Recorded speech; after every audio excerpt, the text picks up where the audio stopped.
ஒரு தடவை நாரதர் ஒரு தெரு வழியாக போய்கிட்டு இருந்தார். வழியில் ஒருத்தர் வேத சாஸ்திரம்லாம் படிச்சுக்கிட்டு உட்காந்துருந்தார். அவர் நாரதரை பார்த்து எங்கே போயிட்டுருக்குறீங்கன்னு கேட்டார். கடவுளை பார்த்துட்டு வரலாம்னு போயிட்டுருக்கிறேன் அப்படின்னார் நாரதர்.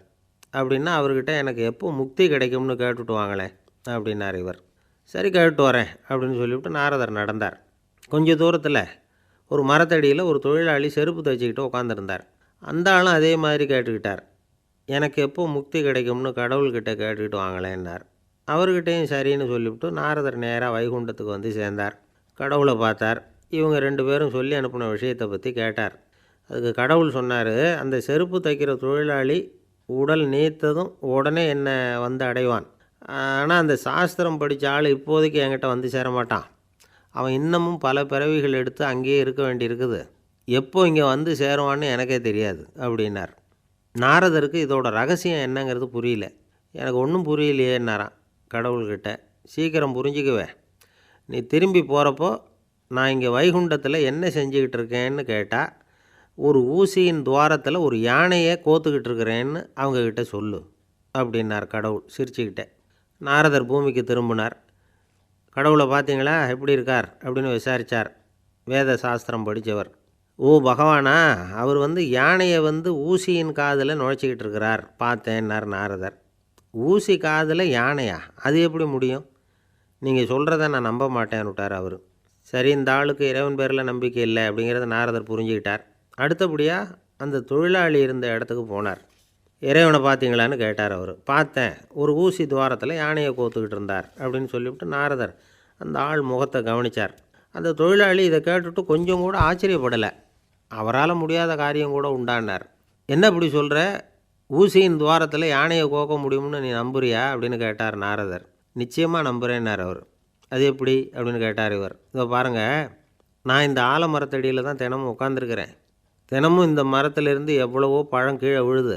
இந்த பழத்தில் இருக்கிற ஒவ்வொரு விதையிலேயும் உள்ள ஒரு ஆலமரம் இருக்குது. ஒரு சின்ன விதைக்குள்ளே ஒரு பெரிய ஆலமரம் இருக்க முடியுங்கிறப்போ ஊசி துவாரத்தில் கடவுள் யானையை நுழைய வச்சாருங்கிறத ஒத்துக்கிறதுல என்ன கஷ்டம் இருக்குது அப்படின்னு ரொம்ப சர்வசாதாரணமாக பதில் சொன்னாராம் அந்த தொழிலாளி. நாரதர் யோசனை பண்ணார். இந்த தொழிலாளி வேத சாஸ்திரங்களையெல்லாம் படிக்கலைன்னா கூட அறிவுபூர்வமாக சிந்தித்து இறைவனை நம்புகிறான். அதனால தான் கடவுள் இந்த ஆளுக்கு சீக்கிரம் முக்தி கிடைக்கும்னு சொன்னார் அப்படிங்கிறத புரிஞ்சுக்கிட்டாராம். இந்த கதையில் வர்ற கடவுள், நாரதர், வைகுண்டம் இதெல்லாம் ஒரு பக்கம் இருக்கட்டும், ஒரு சின்ன விதைக்குள்ளே ஒரு பெரிய ஆலமரம் தூங்கிக்கிட்டு இருக்குது அப்படிங்கிற உண்மை, அந்தரத்தில் 1000 கிரகங்கள் சுற்றிக்கிட்டு இருக்குங்கிற உண்மை, இதெல்லாம் நாம் பார்த்துக்கிட்டு தானே இருக்கிறோம். இந்த உண்மைகள் அதிசயமாக நமக்கு தெரியறதுனால அதை நம்பாமல் இருந்துட முடியாது. இயற்கையை பரிபூர்ணமாக நம்புங்கள், அந்த நம்பிக்கையே நம்ம வாழ்க்கைக்கு ஆதாரம் அப்படிங்கிறத விளக்கிறதுக்காக தான் இந்த கதை. இந்த காலத்தில் நம்ம பிள்ளைங்களுக்கெல்லாம் இது மாதிரி நம்பிக்கை அதிகமாகவே இருக்குது. ஒரு நாள் ஒரு சின்ன பையன்கிட்ட கேட்டேன், ஏன்பா கடவுள் ஒரு பானைக்குள்ளே ஒரு யானையை நுழைய வச்சுட்டார்னு சொன்னால் அதை நீ நம்புவியா அப்படின்னு கேட்டோம். நம்புவேன் சார், அது ஒன்றும் பெரிய அதிசயம் இல்லைன்னா. எப்படிறான்னு கேட்டோம். எப்படின்னா அந்த பானை அந்த யானையை விட பெருசாக இருந்திருக்கும், அவ்வளவுதான் அப்படின்னு சொல்கிறான். ஒரு ஊரில் ஒரு ராஜா இருந்தார். அவர் அடிக்கடி காட்டுக்கு வேட்டையாட போவார். சில நண்பர்களையும் கூட அழைச்சிக்கிட்டு போவார். காட்டுக்கு போனதும் ஆளுக்கு ஒரு பக்கமாக போய் வேட்டையாடுவாங்க. சாயந்தரமாக திரும்பி வருவாங்க. மறுநாள் அரண்மனையில் உட்காந்து ஒவ்வொருத்தரும் அவங்க அனுபவங்களை எல்லாம் சொல்லிக்குவாங்க. அவங்க வீரத்துக்கு தகுந்த மாதிரி பரிசை அந்த ராஜா கொடுப்பார். இது மாதிரி ஒரு தடவை எல்லோரும் வேட்டைக்கு போயிட்டு திரும்பி வந்ததும் உட்காந்து பேச ஆரம்பிச்சிருக்கிறாங்க. ஒருத்தன் சொன்னான், தன்னுடைய வீர தீர செயலை பற்றி அளக்க ஆரம்பிச்சிட்டான். ஏன்னா அதுக்கு பரிசு கிடைக்க போகுதில்ல, அதனால். அவன் என்ன சொன்னான் தெரியுமா? அரசே, நேற்றுக்கு காட்டில் என்னாச்சு தெரியுமா? எனக்கு நேராக ஒரு சிங்கம் வாயை திறந்துக்கிட்டு வந்துட்டுது. நான் பயப்படவே இல்லை. உடனே ஒரு கல்லை எடுத்து குறி பார்த்து வீசினேன். சிங்கத்து வாய்க்குள்ளே போய் அந்த கல் மாட்டிக்கிட்டுது. அவ்வளவுதான். அந்த சிங்கம் என்னை பார்த்துட்டு பயந்துட்டு ஒரே ஓட்டமாக திரும்பி ஓடி போயிட்டுது அப்படின்னா. ஆஹா பலே அப்படின்னு எல்லோரும் கை தட்டினாங்க. 2வது ஆள் ஒருத்தன் எழுந்திரிச்சான். அவன் சொல்ல ஆரம்பித்தான், அரசே, நான் போன வழியில் 2 பெரிய மலைப்பாம்பு கிடந்தது. என்னை முழுங்கிறதுக்கு வந்தது. நான் என்ன பண்ணேன் தெரியுமா? அந்த 2 பாம்போட வாலையும் ஒன்றா சேர்த்து முடிச்சு போட்டுட்டேன். அவ்வளவுதான். அது அங்கே இழுக்க இது இங்கே இழுக்க முடிச்சு நல்லா எருகி போட்டுது அப்படின்றான். ஆஹா அற்புதம்னு சொல்லி எல்லாரும் கை தட்டினாங்களாம். அடுத்தபடியாக 3வது ஆள் ஒருத்தன் வந்தான். அவன் சொல்ல ஆரம்பித்தான், மன்னா, நான் போன பாதையில் குறுக்க ஒரு ஆறு, அதில் இறங்கி குளித்தேன். யாரோ காலை பிடிச்சி இழுக்கிறது மாதிரி இருந்தது. திரும்பி பார்த்தா ஒரு பெரிய முதலை. நான் உடனே அப்படியே ஒரு துள்ளல் துள்ளி அது முதுகில் போய் உக்காந்துக்கிட்டேன். அதை அப்படியே கரைக்கு நீந்த வச்சேன். கரைக்கு வந்து சேர்ந்ததும் அப்படியே ஒரே துள்ளி குதித்து கரைக்கு வந்துட்டேன் அப்படின்றான். அவன் தன்னுடைய வீரத்தை அப்படி சொல்லியிருக்கான். அடடா, எப்பேற்பட்ட வீரம் அப்படின்னு எல்லாரும் கை தட்டினாங்களாம். 4வது ஆள் எழுந்திரிச்சான். மன்னா, நான் போன இடத்துல ஒரு கரடி வந்து என்னை துரத்த ஆரம்பிச்சுட்டுது. நான் ஒரு மலை உச்சிக்கு வந்துட்டேன். அதுக்கப்புறம் ஒரு அடி எடுத்து வச்சாலும் அதில் பாதாளத்தில் விழ வேண்டியது தான். அந்த நேரம் பார்த்து ஒரு பெரிய ராட்சச கழுகு அந்த பக்கமாக பறந்து வந்தது. நான் உடனே அப்படியே உயர எழும்பி அந்த கழுகோட காலை பிடிச்சிக்கிட்டேன். அப்படியே தொங்கிக்கிட்டே வந்தேன். ஒரு நல்ல இடம் வந்ததும் தொப்புன்னு கீழே குதித்து நடந்து வந்துட்டேன்னா. இதுக்கும் எல்லோரும் கை தட்டுறாங்க. கடைசியாக ஒரு ஆள் எழுந்திரிச்சான். அரசே, நான் வந்து போன வழியில் ஒரு பெரிய யானை குறுக்க வந்தது. பயங்கரமாக சத்தம் போட்டுக்கிட்டே வந்தது. நான் பயந்து ஓடலை. உடனே என்ன பண்ணேன் தெரியுமா? அந்த யானையோட வாலை பிடிச்சி தூக்கினேன். தலைக்கு மேலே தூக்கி கரன்னு சுற்றினேன். வேகமாக சுற்றி வீசி எறிஞ்சேன். அவ்வளவுதான். அதே ஸ்பீடில் அந்த யானை மேலே போக ஆரம்பிச்சுட்டுது. இன்னும் கூட அது போய்கிட்டே தான் இருக்குது, கீழே விழவே இல்லைன்னா. இதை கேட்டதும் ராஜாவுக்கு கோபம் வந்துட்டுது. என்னை என்ன முட்டாள்னு நினச்சிக்கிட்டு பேசுகிறியா? யானையை வந்து நீ வாலை பிடிச்சி தூக்குன, அதை நான் நம்பணுமா அப்படின்னார். உடனே இவன் பணிவாக பதில் சொன்னான். அரசே, ஒரு சிங்கத்து வாயில் கல் மாட்டிக்கிட்டதை நம்புறீங்க, மலைப்பாம்பு வாலை பிடிச்சி முடிச்சு போட்டதை நம்புறீங்க, முதல்ல முதுகில் சவாரி பண்ணதையும் நம்புறீங்க, கழுகு காலை பிடிச்சிக்கிட்டு பறக்கிறதையும் நம்புறீங்க. அப்படி நம்புகிறப்போ நான் சொன்னதை மட்டும் நம்பக்கூடாதா அப்படின்னு கேட்டானான். பொய் சொன்னவங்கெல்லாம் தலையை தொங்க போட்டுக்கிட்டாங்களாம். ராஜா அவங்கள பார்த்து சொன்னாராம், நீங்கள் எல்லாரும் என்னை முட்டாளாக்கியிருக்கிறீங்க. கடைசியாக பேசின இவன் தான் எனக்கு உண்மை எது பொய் எதுங்கிறத புரிய வச்சிருக்கிறான். இவன் தான் உண்மையான தைரியசாலி அப்படின்னு சொல்லி அவனுக்கே பரிசையெல்லாம் கொடுத்து பாராட்டினாராம். இப்படி ஒரு கதை. உண்மையை நிலைநாட்டுகிறவன் தான் உண்மையான வீரன் அப்படிங்கிறத இதிலிருந்து நாம் புரிஞ்சுக்கணும். இந்த காலத்துல எல்லாம் பொய் சொன்னால் தான் பிழைக்க முடியுங்கிறது ஒரு சில பேரோட நம்பிக்கை. ஒரு அப்பாவுக்கு தன் மகனுக்கு பொய் சொல்ல தெரியலையேங்கிற கவலை. பொய் சொன்னால் தான் இந்த உலகத்தில் பிழைக்கலாம், ஆனால் இவனுக்கு அது தெரியலையே, அதனால் இவனை அழைச்சிட்டு போய் நடுக்கடலில் விட்டுட்டு வந்துடுவோம் அப்படின்னு அழைச்சிட்டு புறப்பட்டான். கடற்கரைக்கு போனான். மகனுக்கு சந்தேகம், எங்கேப்பா என்னை அழைச்சிட்டு போகிறேன்னு கேட்டிருக்கான். கடலில் மீன் பிடிக்க கற்றுக் கொடுக்க போகிறேன் உனக்கு அப்படின்னானா. நான் ஏற்கனவே மீன் பிடிச்சிட்டேனேன்னானா இவன் மகன். எங்கே அதுன்னு கேட்டிருக்கான் அப்பங்காரன். சுட்டு சாப்பிட்டுட்டேன்ருக்கான் புள்ள. அப்பங்காரன் பார்த்தான், சரி நம்ம புள்ள பொழைச்சிக்கோ அப்படின்னு சொல்லி திருப்பி அழைச்சிட்டு வந்துட்டானா. நம்மளில் சில பேர் ரொம்ப தைரியமாக இருப்பாங்க. நாம் கூட சொல்கிறது உண்டு, அந்த ஆளுகிட்ட வர்றதுக்கு எமன் கூட பயப்படுவான் அப்படின்னு சொல்கிறது உண்டு. தைரியசாலிகளை நெருங்கிறதுக்கு எமன் பயப்படுவான் அப்படின்னு சொல்கிறது உண்மை தான். அது பொய் இல்லை. மன வலிமை இருக்குது பாருங்கள், அது மனுஷனை காப்பாற்றும். இது வந்து மருத்துவ ரீதியான உண்மை. உடல் கோளாறுகள் மன ஆரோக்கியத்தை பாதிக்கும். மன எழுச்சி, மன போராட்டம் இதெல்லாம் வந்து உடல் இயக்கத்தில் மாறுதலை உண்டாக்குது. சில வகையான நோய்களுக்கும் மனசுக்கும் இருக்கிற சம்பந்தம் என்னங்கிறத பற்றியெல்லாம் இப்போ ஆராய்ச்சி பண்ணுறாங்க. ஆஸ்மா, மூட்டு வலி, பெருங்குடல் அழற்சி, உயர் இரத்த அழுத்தம், சோரியாசிஸுங்கிற தோல் வியாதி, வயிற்று புண்ணு, இந்த தைராய்டு நச்சுத்தன்மை, இது மாதிரி நோய்களை உண்டாக்குறதுல மனசோட பங்கு என்னங்கிறத பற்றியெல்லாம் ஆய்வு பண்ணி பார்த்துருக்குறாங்க. எதுக்கு எடுத்தாலும் சோர்ந்து போகிறது, தோண்டு போகிறது, இப்படிப்பட்ட மனவாகு, அதோட யாரும் நமக்கு உதவ முடியாது அப்படிங்கிற மனோபாவம், கைவிடப்பட்ட மனநிலைமை, இதெல்லாம் வந்து நோயோட தீவிரத்தை ரொம்ப அதிகரிக்க செய்யுதான். இவங்கெல்லாம் அந்த கைகால் வலிக்குது, உடம்பு அசதியாக இருக்குது, தூக்கம் வரல, முதுகு வலிக்குது, உடம்பில் வந்து உணர்ச்சி குறையுது, கை கால் விரல்லாம் மரத்து போகுது, இப்படி ஏதாவது சொல்லிக்கிட்டு டாக்டர்களை தேடி வந்துக்கிட்டு இருப்பாங்க. நெஞ்சு வலி வந்து யாருக்கு வருது தெரியுமா? பதற்றம், போட்டி மனப்பான்மை, அளவுக்கு அதிகமான வேகம், துடிப்பு, பேராசை, எதுலேயும் கட்டுப்பாடு, நேரம் தவறாமை, அப்புறம் இதெல்லாம் வந்து உள்ள மனவாக உள்ளவங்க இருக்கிறாங்கள்ல, அவங்க பெரும்பாலும் நெஞ்சு வலிக்கு ஆளாயிடுறாங்களாம். ஃப்ரீட்மேன் அப்படிங்கிறவர் நிறைய ஆராய்ச்சியெல்லாம் பண்ணி பார்த்துட்டு இதை உறுதிப்படுத்தியிருக்கிறார். அவர் பண்ணின ஆராய்ச்சியில் என்னெல்லாம் தெரிய வந்தது தெரியுமா? பொறுப்பு அதிகம் உள்ளவங்களுக்கு கண்டிப்பாக இரத்த அழுத்தம் வரும், அதிகமாக இருக்குமா. அதே மாதிரி கண்டிப்பாக இருக்கிறாங்கல்ல, அவங்களுக்கும் இரத்த அழுத்தம் அதிகரிக்குமா. இரத்த அழுத்தம் தனக்கு அதிகமாக இருக்குங்கிறத தெரிஞ்சுக்கிட்டவங்க தலைவலி, மயக்கம், இந்த தலை சுத்தல், அசதி இது மாதிரியான உணர்வுகளை அவங்களுக்கு வந்துடும், அது மாதிரி உணர்வு. ஆனால் உண்மை என்ன தெரியுமா? இதெல்லாம் இரத்த அழுத்தத்தினால இல்லை. இரத்த அழுத்தம் கட்டுப்பாட்டுக்குள்ளே இருந்தால் கூட இவங்க இப்படி நினைக்கிறாங்களாம்.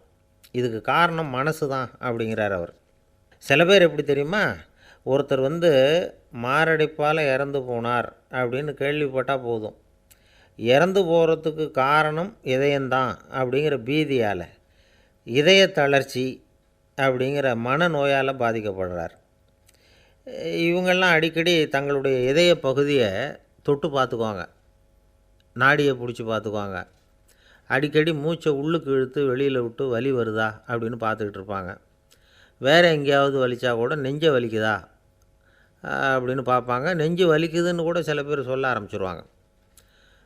ஆஸ்மாவுக்கும் மனசுக்கும் சம்பந்தம் உண்டு. தீர்வு காண முடியாத மன போராட்டங்கள் எல்லாத்துக்கும் அடுத்தவங்களையே சார்ந்து இருக்கிற மனநிலை, இதெல்லாம் ஆஸ்மாவினுடைய தீவிரத்தை அதிகப்படுத்திடும். பயம், இது எப்படின்னா என்ன நடக்குமோங்கிற பதற்ற நிலை, அப்புறம் இந்த பயம் இதெல்லாம் சுவாசித்தலை அதிகரிக்க செய்யுது இல்லையா? இதனால் இரத்தத்தின் காரத்தன்மை அதிகமாகி நோயின் தீவிரமும் அதிகமாகுது. மன போராட்டம், மனக்கவலை, மன இறுக்கம் இதெல்லாம் தோல் வியாதியை தூண்டி விடுதான். இது மாதிரி இன்னும் எவ்வளவோ இருக்குது. அதனால் இன்றைக்கி நமக்கு தேவை என்னென்னா மன வலிமை, மலர்ந்த முகம். இது ரெண்டும் இருந்துட்டுதுன்னா பலவிதமான நோய்கள் நம்மக்கிட்ட நெருங்கி வராது. டாக்டர் என்ன நெருங்காமல் இருக்கிறதுக்கு நான் ஒரு காரியம் பண்ணுறேன் அப்படின்னார் ஒருத்தர். அவர் என்ன அர்த்தத்தில் சொன்னார்னா, டாக்டர் அவரை நெருங்காமல் இருக்கிறதுக்கு அவர் ஒரு காரியம் பண்ணுறாராம். நண்பர்கிட்ட சொன்னார்.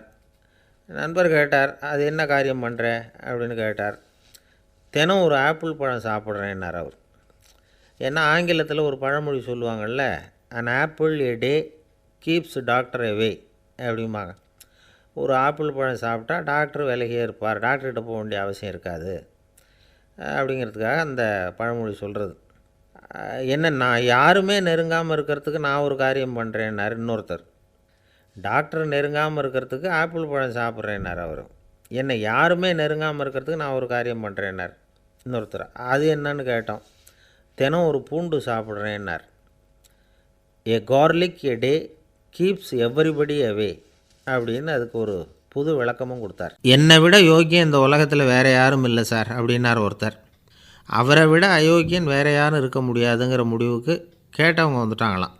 மனுஷனுக்கு இருக்கிற ஒரு மிகப்பெரிய குறையே தன்கிட்ட இருக்கிற குறை அவனுக்கு தெரியாமல் போகிறது தான். ஆனால் அடுத்தவங்ககிட்ட இருக்கிற குறை இவனுக்கு தெளிவாக தெரிஞ்சிடும். ஒரு ஒட்டகம் ஒரு கொக்கை பார்த்து ஒரு கேள்வி கேட்டு தான். என்ன கேள்வி தெரியுமா? உன் கழுத்து ஏன் இப்படி வளைஞ்சி போயிருக்குது அப்படின்னு கேட்டிருக்கு. இதுக்கு உடம்பே வளைச்சல். இது போய் கொக்கை கிண்டல் பண்ணுது. இன்றைக்கி மனித சுபாவமும் கிட்டத்தட்ட இப்படி தான் இருக்குது. இந்த உலகத்தில் குறையில்லாத மனிதர்கள் யாரும் கிடையாது, நாம் உள்பட அப்படிங்கிறத முதல்ல நாம் நல்லா புரிஞ்சுக்கணும். ஒரு ஊரில் ஒரு விற்பனை நிலையம் இருந்தது. செல்ல பிராணிகளை விற்பனை செய்கிற நிலையம் அது. நாய், கிளி, பூனை இப்படி நிறைய வச்சு விற்பனை பண்ணிகிட்ருக்குறாங்க. நாய்க்குட்டி விற்பனை செய்கிற பகுதியில் ஒரு சிறுவன் நின்றுக்கிட்டு இருந்தான். விற்பனை செய்கிற ஆளுக்கிட்ட விலை கேட்டுக்கிட்டு இருந்தான். அதோ இருக்குதே அந்த நாய்க்குட்டி என்ன விலை அப்படின்னு கேட்டானா. 1000 ரூபா அப்படின்னாரான். சரி அது வேணாம், இது என்ன விலைன்றிருக்கான். 500 ரூபா அப்படின்னாரான். இந்த சின்ன பையன் கையில் வச்சுருந்தது வெறும் 50 ரூபா தான். அதனால் இதை விட குறைச்சலாக கிடைக்குமான்னு பார்த்துருக்கான். அந்த கடையில் ஒரு மூலையில் சரியாக கவனிக்கப்படாமல் ஒரு நாய்க்குட்டி படுத்து கிடந்தது. பாவமாக கத்திக்கிட்டு இருந்தது. அதை பார்த்ததுமே இவனுக்கு அது ரொம்ப பிடிச்சி போச்சு. உடனே அந்த கடைக்காரரை பார்த்து, அதுவும் அந்த மூலையில் படுத்து கிடக்குதே அந்த நாய்க்குட்டி என்ன விலை அப்படின்னு கேட்டிருக்கான். தம்பி, அது ஒரு கால் ஊனம், அதனால் அது உன்னோட குதித்து விளையாடவோ ஓடுறதோ அதால் முடியாத காரியம் அப்படின்ட்டுருக்கார் அவர். அது தெரிஞ்சு தாங்க கேட்குறேன், அதோட விலை என்ன அதை மட்டும் சொல்லுங்களேன் அப்படின்ட்டுருக்கான். தம்பி, இது கால் ஊனம் உள்ள ஒரு நாய். இதை போய் காசு கொடுத்து வாங்கிறதுக்கு யாராவது பிரியப்படுவாங்களா? இதை நான் உனக்கு இலவசமாகவே தர்றேன், எடுத்துகிட்டு போ அப்படின்னாரான்.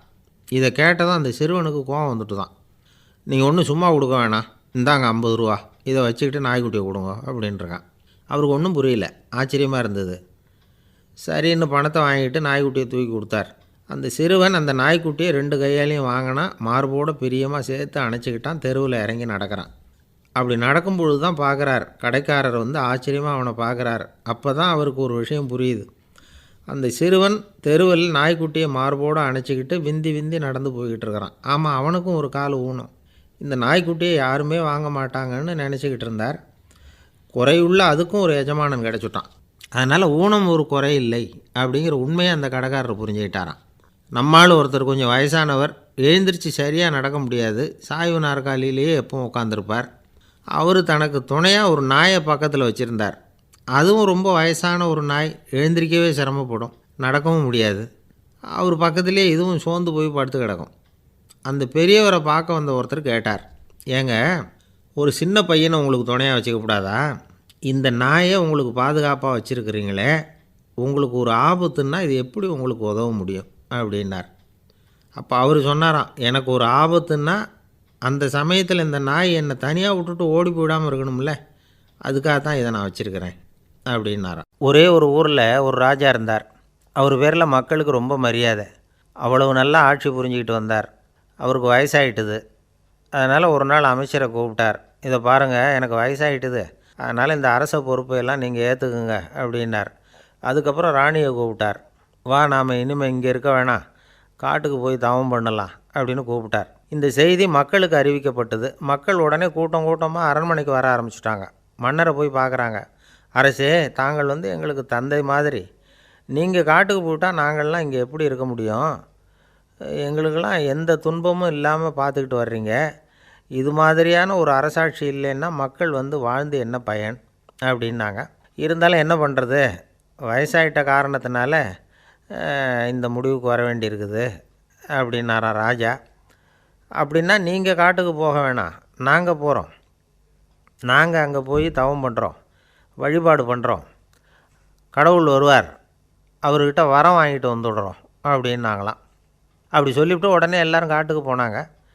நாட்டு மக்கள் எல்லாரும் ஒட்டு மொத்தமாக வந்து காட்டில் உட்காந்துக்கிட்டு தவம் பண்ணுறதை பார்த்தார் கடவுள். உடனே புறப்பட்டு வந்தார். எல்லோரும் இப்படி வந்து உட்காந்துருக்கிறீங்களே, என்ன வேணும் உங்களுக்கு அப்படின்னு கேட்டார். உடனே மக்கள் எல்லாரும் ஒரு குரலில் சொன்னாங்க, சுவாமி, எங்கள் மன்னன் ரொம்ப நாளைக்கு நல்லபடியாக இருக்கணும். அவர் வந்து மகிழ்ச்சியாகவும் உடல் நலத்தோடும் இருந்தால் தான் நாங்கள் அமைதியாக வாழ முடியும் அப்படின்னாங்க. சரி, அதுக்கு என்ன செய்யணும் அப்படின்னார் ஆண்டவன். எங்கள் மன்னருக்கு இன்னும் ஒரு 100 வருஷம் ஆயுளை கொடுங்க அப்படின்னாங்க. அவ்வளவு தானே, சரி அப்படியே ஆகட்டும் அப்படின்னு சொல்லிவிட்டு ஆண்டவன் போயிட்டார். மக்கள் மகிழ்ச்சியோடு திரும்பி வந்தாங்க. மன்னா, கடவுள் வரம் கொடுத்துட்டார், நீங்கள் 100 வருஷம் வாழ போகிறீங்க அப்படின்னாங்க. இதை கேட்டதும் ராணி ராஜாவை வணங்கி, நான் தவம் செய்ய போகிறேன் அப்படின்னு புறப்பட்டாங்க. உடனே மக்கள் என்ன நினச்சாங்க தெரியுமா? ஐயோ, நாம் ராஜாவுக்கு மட்டும்தானே நீண்ட ஆயுள் வேணும்னு வரம் வாங்கினோம், ராணிக்கு வாங்கலையே, அதுதான் கோபத்தில் புறப்பட்டாங்க போல இருக்குது அப்படின்னு நினச்சி வருத்தப்பட்டாங்க. ஆனால் ராணி நினச்சது அது இல்லை. ராணி போய் தவம் பண்ணாங்க, கடவுள் காட்சி கொடுத்தார். இவங்க கேட்குறாங்க, சுவாமி, ராஜாவுக்கு மட்டும் 100 வருஷம் ஆயுள்னு வரம் கொடுத்துட்டீங்க, அப்படின்னா குடிமக்களும் 100 வருஷம் இருக்கணும். இப்படிப்பட்ட குடிமக்கள் இல்லைன்னா அப்படிப்பட்ட அரசன் இருந்து என்ன பிரயோஜனம் அப்படின்னாங்களாம். ஆண்டவன் பார்த்தார், சரி, அவங்களும் 100 வருஷம் வாழ்வாங்க, அது மட்டும் இல்லை, நீயும் 100 ஆண்டு காலம் வாழ வரமளிக்கிறேன் அப்படின்னு சொல்லிவிட்டு மறைஞ்சிட்டார். இதில் ஆண்டவன் வர்றதும் மறையிறதும் முக்கியம் இல்லை.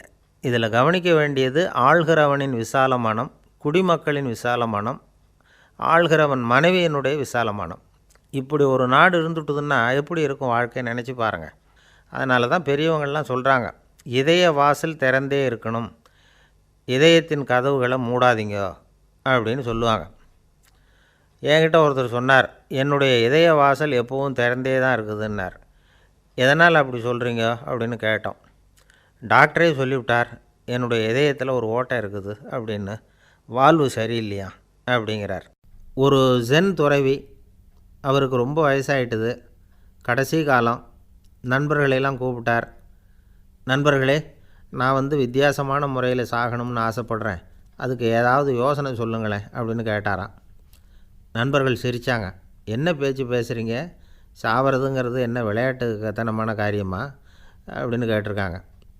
அந்த துறவி கொஞ்ச நேரம் யோசனை பண்ணார். அப்புறம் கேட்டாராம், இது வரைக்கும் யாராவது நடந்துக்கிட்டே இறந்துருக்குறாங்களா அப்படின்னாராம். எல்லாரும் இல்லைன்னாங்களாம். ஒருத்தர் மட்டும் சொல்லியிருக்கார், அப்படியும் ஒருத்தர் இறந்துருக்கிறதாக ஒரு கதையில் படிச்சிருக்கிறேன், ஒரு ஞானியால் தான் அப்படியெல்லாம் செய்ய முடியும் அப்படின்னு அவர் சொன்னாராம்.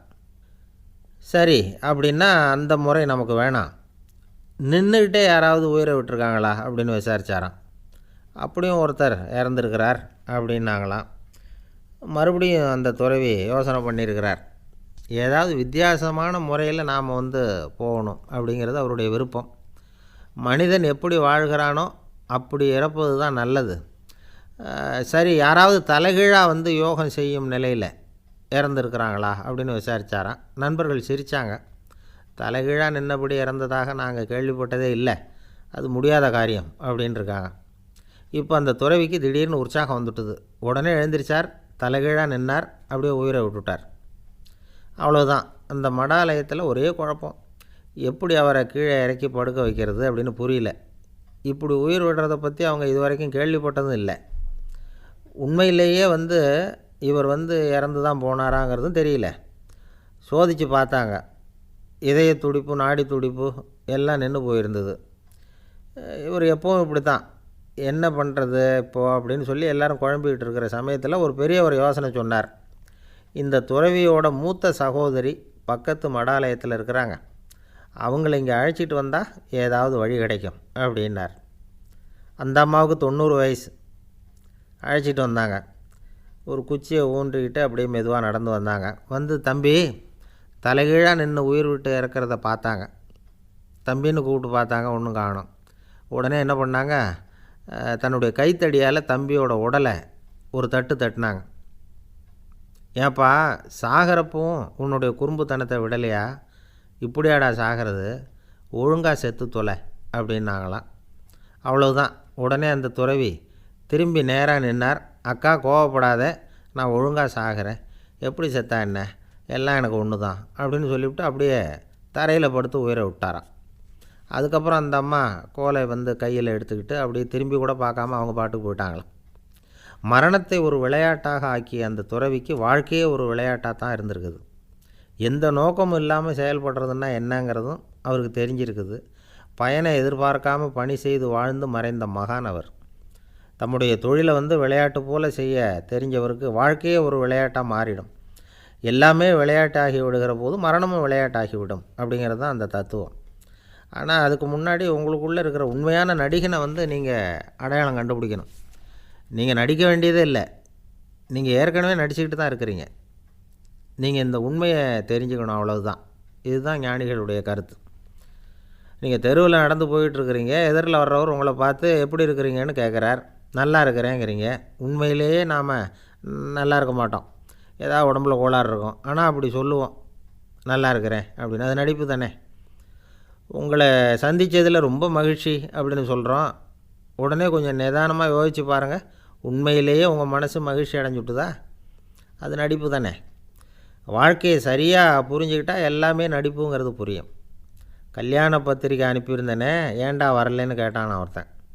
வந்திருந்தேனே அப்படின்னானா இவன். டேய், ஏன்டா போய் சொல்கிற, நான் பத்திரிக்கையே உனக்கு அனுப்பலையே அப்படின்ட்டுருக்கான் அவன். அதுக்கு இவன் சொன்னானா, பத்திரிக்கை அனுப்புனேன்னு நீ போய் சொல்கிறப்போ கல்யாணத்துக்கு வந்தேன்னு நான் போய் சொல்லக்கூடாதா அப்படின்னானா. ஒரு பெரிய பியானோ கலைஞர் வியன்னாவில் இருந்தார். ரொம்ப புகழ்பெற்ற இசை கலைஞர் அவர். இங்கிலாந்து மகாராணி விக்டோரியா அவருடைய சங்கீதத்தை கேட்கணும்னு ஆசைப்பட்டாங்க. அவரை அரண்மனைக்கு கூப்பிட்டாங்களாம். பியானோ வாசிக்க சொல்லி கேட்டாங்களாம். இவரும் ரொம்ப பிரமாதமாக வாசித்து காட்டியிருக்கார். உடனே பாராட்டி பரிசுகள்லாம் கொடுத்து அனுப்புனாங்களாம். அந்த இசையை கேட்குறதுல அரசிக்கு ரொம்பவும் ஆர்வம் உண்டு. அதனால் அதுக்கப்புறமும் அந்த கலைஞர் அடிக்கடி அரண்மனைக்கு வர வேண்டிய அவசியம் ஏற்பட்டது. ஏன்னா அரசி கூப்பிட ஆரம்பித்தாங்க. இவர் போகணும், அங்கே இசை நிகழ்ச்சி நடத்தணும். இவர் அங்கே பாடி வாசிக்கிறது உண்டு. ஒரு தடவை மகாராணி அவரை பார்த்து, உங்கள் நாட்டு தேசிய கீதம் பாடுங்களேன் அப்படின்னு கேட்டாங்களாம். உடனே அவர் தன்னுடைய நாடான ஆஸ்திரியாவின் தேசிய கீதத்தை பாடியிருக்கிறார். அவர் பாட ஆரம்பித்த உடனே மகாராணி எழுந்திரிச்சு நின்னாங்களாம். அதுக்கு மரியாதை செலுத்துகிற நோக்கத்தோடு பாட்டு முடிகிற வரைக்கும் அப்படியே நின்றுக்கிட்டு இருந்தாங்களாம். இதுதான் அந்த அரசியினுடைய பெருந்தன்மை. அதாவது நாட்டுப்பற்றுங்கிறது அந்த அளவுக்கு அப்படி இருக்கணும். இப்படி ஒரு அரசியே நம்ம நாட்டு தேசிய கீதத்துக்கு எழுந்திரிச்சு நின்று மரியாதை செலுத்துகிறாங்க அப்படிங்கிறத புரிஞ்சிக்கும் பொழுது அந்த முதிய கலைஞரின் மகிழ்ச்சிக்கு அளவே இல்லையாம். அதுக்கப்புறம் அந்த பியானோ கலைஞர் ஒரு நாள் தன்னுடைய நண்பர் ஒருத்தர்கிட்ட பேசிக்கிட்டு இருந்தாராம். அப்போ சொன்னாராம், மகாராணியார் எனக்கு எவ்வளவோ பரிசுகள்லாம் கொடுத்துருக்குறாங்க. ஒரு தடவை எனக்கு வைரக்கல் பதித்த அணி ஒன்றை கூட பரிசாக கொடுத்தாங்க. ஆனால் அதை விட உயர்ந்த விலை மதிக்க முடியாத அணி என்ன தெரியுமா?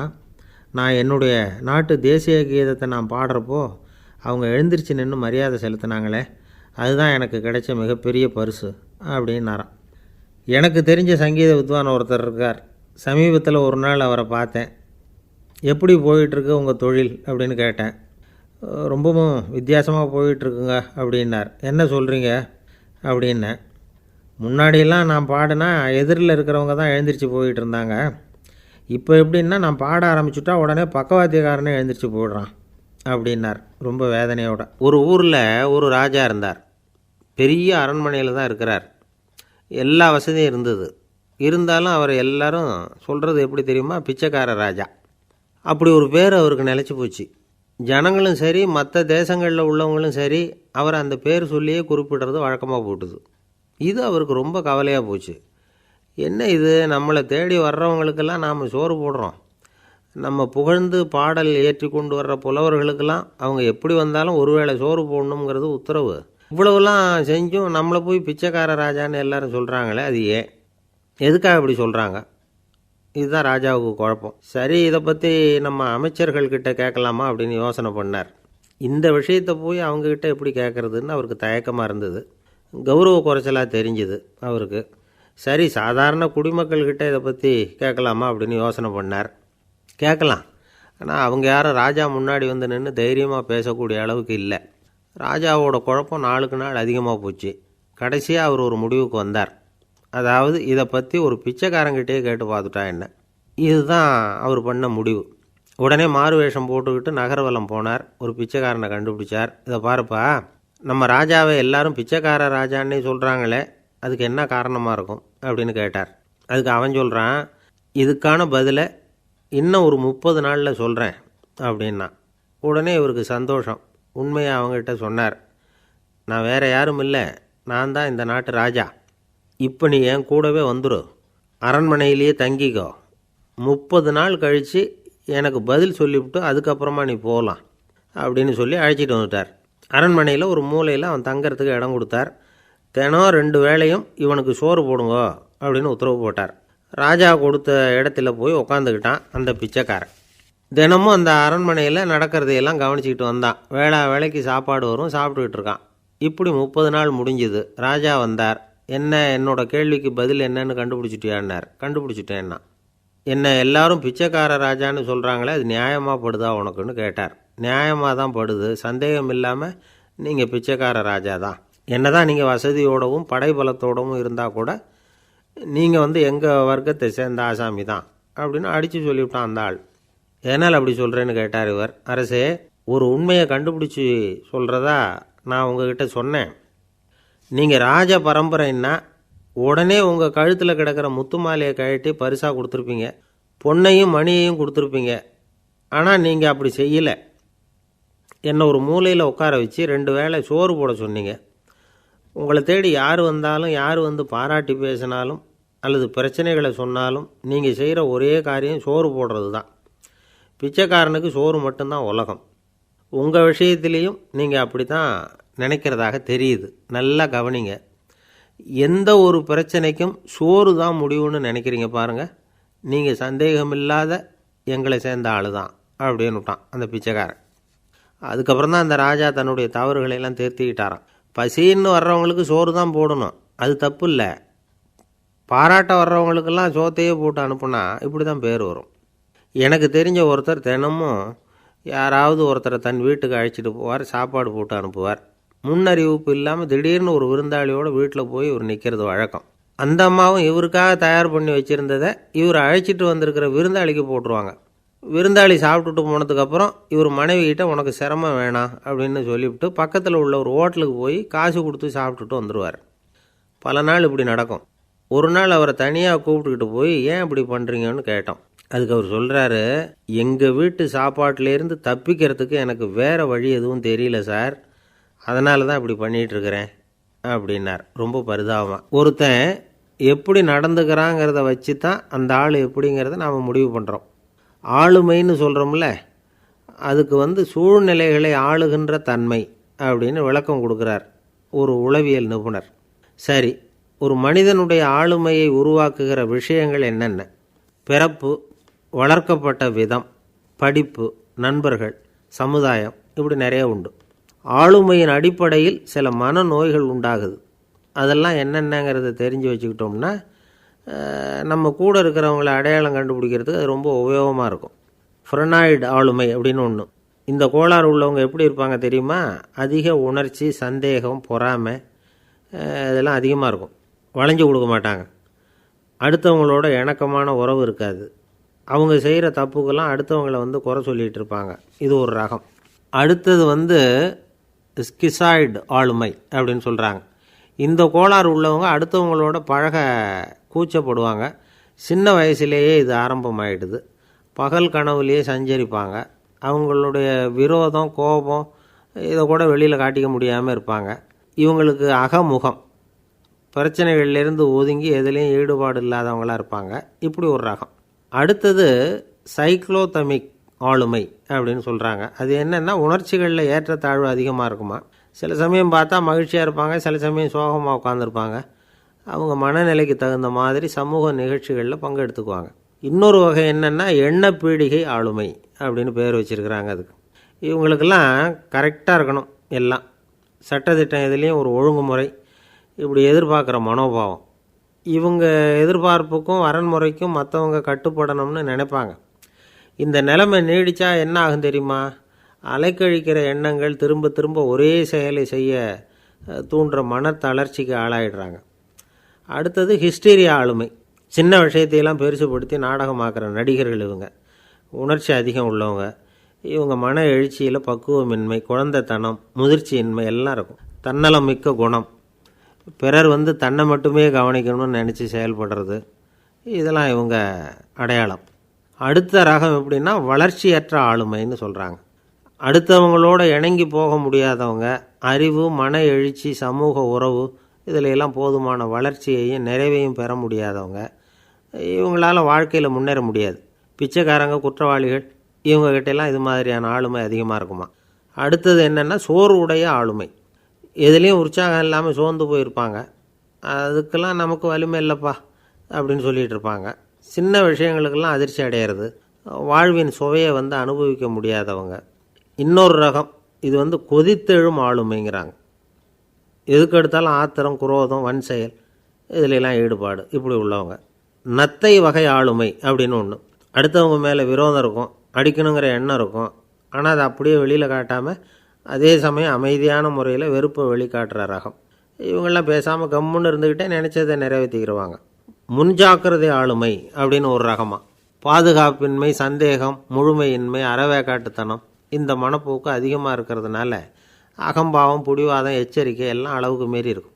இதுவரைக்கும் நாம் பேசிக்கிட்டு இருந்த ஆளுமை பண்புகள் அளவுக்கு அதிகமாக போயிட்டுதுன்னா ஆளுமை கோளாறுகள் ஏற்படும். அதன் அடிப்படையில் மனவியாதிகள் வருமா. அதனால் இணக்கமான, எல்லாரும் விரும்புகிற இயல்பான ஆளுமையை பெறுவதற்கு நாம் முயற்சி செய்யணும் அப்படிங்கிறது மனோதத்துவ நிபுணர்களுடைய ஆலோசனை. ஒருத்தர் ஒரு மனோதத்துவ டாக்டரை தேடிட்டு வந்தாராம். டாக்டர், எனக்கு மனசில் ஏதோ வியாதி, ஆளுமை கோளாறு, அதாவது எனக்கு சீக்கிரமாக செத்து போனால் தேவையில்லைன்னு தோணுது அப்படின்னாராம். உடனே அந்த டாக்டர், சரி அப்படின்னா இங்கே இருங்க, நான் வைத்தியம் பார்க்குறேன் அப்படின்னாராம். ஆஃபீஸை முடிஞ்சு வீட்டுக்கு போகிற சமயத்தில் ஒருத்தர் கடைக்கு போய் ஸ்வீட் வாங்கினார். சரி, வீட்டுக்கு பிள்ளைங்களுக்கு தான் வாங்கிட்டு போகிறார் அப்படின்னு மற்றவங்க நினச்சாங்க. அவர் அப்படி செய்யலை. அந்த இடத்துலையே பொட்டலத்தை பிரித்தார். திருட மாதிரி அப்படியே சுற்றி ஒரு தரம் பார்த்துக்கிட்டார். யாரும் தெரிஞ்சவங்க இல்லைங்கிறத முடிவு பண்ணிவிட்டு அவசரமாக அதை அப்படியே போட்டு முழுங்கிவிட்டு கையை தொடச்சிக்கிட்டு நல்ல பிள்ளை மாதிரி நடந்து போக ஆரம்பிச்சிட்டார். அவர் யாருன்னா, அவரோட பிரச்சனை எல்லாருக்கும் தெரியாது, சில பேருக்கு தான் தெரியும். அதாவது அவர் உடம்பில் சர்க்கரை இருக்குதுன்னு டாக்டர் சொல்லிவிட்டாராம். அதனால் வீட்டில் சர்க்கரையே இவர் கண்ணில் காட்டுறதில்ல. அதனால் இவர் யார் கண்ணிலையும் படாமல் இப்படிப்பட்ட வேலைகள்லாம் செய்கிறது வழக்கம். யாருக்கும் தெரியாமல் இப்படி ஸ்வீட்டை வாங்கி சாப்பிட்டுட்டு அவர் பாட்டுக்கு போயிடுறது. இப்படிப்பட்டவங்களுக்கெல்லாம் கொஞ்சம் ஆறுதலான தகவல் இன்றைக்கி. அது என்னென்னா, நாம் சாப்பிட்ற சர்க்கரைக்கும் நம்ம உடம்பில் உள்ள சில கோளாறுகளுக்கும் அப்படி என்ன தான் சம்மந்தம் இருக்குது.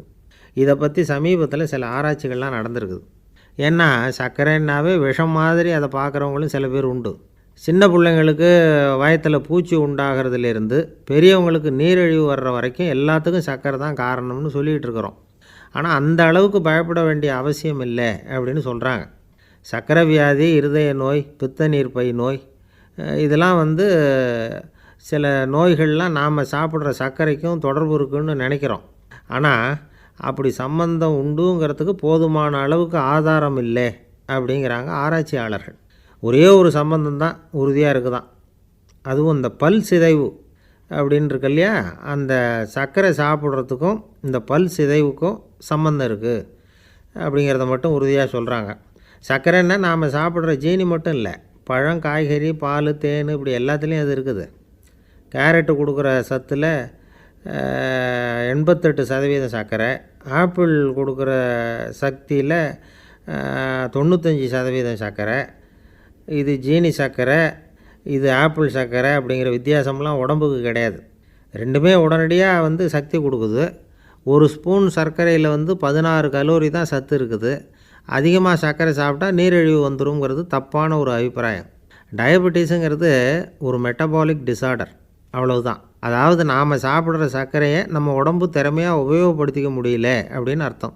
அதனால தான் அதிகமாக இனிப்பு வேணாம்னு சொல்கிறோம். ஏற்கனவே உடம்பால் முடியாத ஒன்றை மறுபடியும் அது தலையில் சுமத்தி அதிகமாக வேலை வாங்க வேணாமே அப்படிங்கிறதுக்காக தான். ஆகாரத்தில் அதிகமாக சர்க்கரை இருந்தால் அதனால் உடனே சர்க்கரை வியாதி வந்துடும்ங்கிறதுக்கு விஞ்ஞான ரீதியாக போதுமான ஆதாரம் இல்லை. அதனால் எப்போவாவது அதிகமாக ஸ்வீட்டு சாப்பிட்டுட்டா ஐயோ அதிகமாக சாப்பிட்டோமோ, என்ன பண்ண போகுது தெரியலையே அப்படின்னு நினச்சி மனசை போட்டு குழப்பிக்க வேண்டியதில்லை. பொதுவாக எதுவுமே அதிகமாக வேண்டாம், எல்லாம் சீராக இருந்தால் போதும். நீரிழிவுங்கிறது புதுசாக வந்துட்ட ஒரு நோய் இல்லை, ரொம்ப காலமாகவே இருக்கிற ஒன்று தான். நம்ம முன்னோர்கள் இதை மதுமேகம் அப்படின்னு சொல்லுவாங்க. அதை கட்டுப்படுத்துறதுக்கு அவங்களே சில வழிமுறையை சொல்லி வச்சுருக்கிறாங்க. அது என்னென்னா வேறு ஒன்றும் இல்லை, இந்த பாவக்காய், முள்ளங்கி, அருகம்புல், அவ்வளவுதான். வெள்ளை முள்ளங்கி இருக்குல்ல, அதை வாரத்துக்கு 3 நாள் சாப்பிட்டுக்கிட்டு வாங்க. நூலுக்கோல் ரொம்ப நல்லது. இல்லைன்னா முள்ளங்கி சாறு 1 ounce சாப்பிட்டுட்டு வரலாம். ரத்தத்தில் சேர்கிற சர்க்கரை அளவை இதெல்லாம் கட்டுப்படுத்துது. சிறுநீரில் காணப்படுகிற சர்க்கரை அளவையும் சமநிலைப்படுத்துது. தினமும் ஆகாரத்தில் கோதுமை, கேழ்வரகு, வெந்தயம், கருவேப்பிலை, சோயாபீன்ஸ் எது கிடைக்குதோ சேர்த்துக்கலாம். இப்படிலாம் செஞ்சுக்கிட்டு வந்தால் அப்புறம் வீட்டுக்கு தெரியாமல் கடையில் போய் நின்றுக்கிட்டு ஸ்வீட் வாங்கி திருட்டுத்தனமாக சாப்பிட வேண்டிய அவசியமே உங்களுக்கு வராது. 2 ஆசாமிகள் கடற்கரையில் உட்காந்து சாவகாசமாக பேசிக்கிட்டு இருந்தாங்களாம். ஒருத்தர் சொன்னார், இன்னொருத்தருக்கு தெரியாமல் ஸ்வீட்டு சாப்பிட்றதே எப்பவும் இடைஞ்சல் தான் சார். நேற்றுக்கு பாருங்கள், அப்படி தான் சாப்பிட்டுக்கிட்டு இருந்தேன், வீட்டுக்காரி கண்ணில் போட்டுவிட்டுது, அதுக்கப்புறம் ஒரே ரகலையாக போச்சு அப்படின்னாராம். எனக்கு கூட அப்படி தான் சார் ஆகிட்டுது, ஒரே ரகலை அப்படின்னாராம் இன்னொருத்தர்.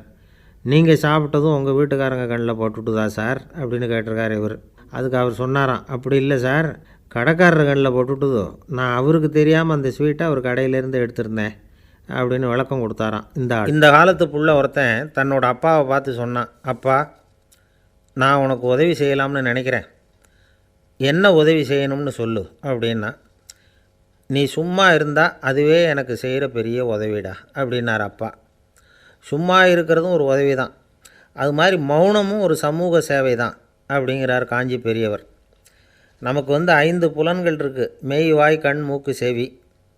இந்த 5லேயும் அதிகப்படியான வேலை எதுக்குன்னு நினைக்கிறீங்க? வாய்க்கு தான். ஏன்னா அதுக்கு 2 வேலை.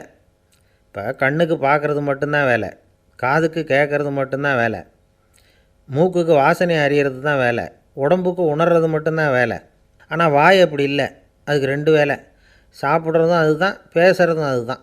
அதாவது வாய் ஒன்று தான் கர்மேந்திரியமாகவும் இருக்குது, ஞானேந்திரியமாகவும் இருக்குது அப்படின்னு சொல்லுவாங்க. சாப்பாட்டில் உட்காந்தா எந்தெந்த ஆகாரம் என்னென்ன ருசின்னு அறிவிக்கிற வேலையும் செய்யுது. சபையில் உட்காந்தா பாடுறது, பேசுகிறது, சிரிக்கிறது, இது மாதிரியான வேலையும் செய்யுது. இன்னொரு வித்தியாசம், கண்ணு, காது, மூக்கெல்லாம் ஸ்ட்ரெயின் பண்ணிக்கிட்டு வேலை செய்கிறதில்ல. ஒரு ரோஜா பூ பார்த்தா உடனே மூக்கு அப்படியும் இப்படியும் அசைய ஆரம்பிக்கிறதில்ல. ஒரு சங்கீதத்தை கேட்ட உடனே காது ஆட ஆரம்பிக்காது. ஆனால் வாய் அப்படி இல்லை, அது பேசினாலும் சரி சாப்பிட்டாலும் சரி அசைஞ்சு தான் ஆகணும். ஆக மற்றதை விட வாய்க்கு வேலை ஜாஸ்தின்னு தெரியுது. சாப்பிட்றது பேசுறது அப்படின்னு 2 காரியம் அதுக்கு. இப்படி 2 காரியம் இருக்கிறதுனால அது 2ஐயும் பாதியாக குறைச்சிக்கணுங்கிறது கடவுள் அபிப்பிராயமாக இருக்கணும் அப்படிங்கிறார் காஞ்சி பெரியவர். ஆனால் இப்போ நாம் அப்படியா நடந்துக்கிறோம்? அதுக்கு நேர்மாறாக நடந்துக்கிறோம். நாம் சாப்பிட்றதும் அதிகம், பேசுகிறதும் அதிகம், 2 வேலையையும் தேவைக்கு அதிகமாகவே செய்கிறோம். வாய் தான் ரொம்ப ஓவர் ஒர்க்குடு. அதுக்கு ஓய்வு கொடுத்தா உடம்பும் நல்லாயிருக்கும், உலகமும் நல்லாயிருக்கும். மௌன விரதம் இருக்கிறதெல்லாம் எதுக்காக நினைக்கிறீங்க? இதுக்காக தான். இந்த காலத்தில் மௌனமாக இருக்கிறவங்கெல்லாம் மகத்தான தொண்டு செய்கிறாங்க அப்படின்னு தான் சொல்லணும். சத்தம் அதிகமாக போய் தான் சவுண்டு பொல்யூஷன் வருது. அது மட்டும் இல்லை, மௌனமாக இருந்தால் சண்டை சச்சரவே வராது. மௌனம் கலக நாஸ்தி. ஆக இதுவும் ஒரு சமூக சேவை தான். நமக்கு தான் வாய் இருக்குதேங்கிறதுக்காக வசமாக சாப்பிட்றதும் தப்பு, வளவளன்னு பேசுகிறதும் தப்பு. ஒரு கருத்தை சொல்கிறதுக்கு ஒரே ஒரு சொல்லு போதும் அப்படின்னு இருக்கும்பொழுது 2 சொற்களை செலவு பண்ணாதே. எவ்வளவு சொன்னாலும் அதனால் ஒரு பயனும் விளையாது அப்படின்னு தெரிய வருமேயானால் அந்த ஒரு சொல்லையும் விரயம் பண்ணாதே அப்படிங்கிறார் ஒரு அறிஞர். எல்லா குணங்கள்லேயும் மௌனம்தான் சிறந்தது அப்படிங்கிறார் ஒருத்தர். மௌனமாக இருக்கிறது மூலமாக மற்றவர்கள் குறைகளை நம்மால் தெரிஞ்சிக்க முடியும். அதே சமயத்தில் நம்மக்கிட்ட இருக்கிற குறைகளை மற்றவங்களுக்கு தெரியாமல் மறைச்சிக்கவும் முடியுங்கிறார் அவர். உண்மைதானே? ஒரு பெரிய மேடை பேச்சாளர், பொது வாழ்க்கையில் 25 வருஷ காலமாக ஈடுபட்டிருக்கிறவர். அவர் மனைவி ஒரு நாள் சொன்னாங்க, எங்கள் வீட்டுக்காரர் 25 வருஷ காலமாக பொது வாழ்வில் ஈடுபட்டிருந்தா கூட இந்த மாதம் 10ஆம் தேதியிலேருந்து தான் மக்களுக்கு சேவை செய்ய ஆரம்பிச்சிருக்கார் அப்படின்னாங்க ரொம்ப பெருமையாக. 10ஆம் தேதிக்கு அப்படி என்ன விசேஷம் அப்படின்னு கேட்டோம். அன்னையிலேருந்து தான் அவர் மேடையில் பேசுகிறத நிறுத்தினார் அப்படின்னாங்க அந்த அம்மா.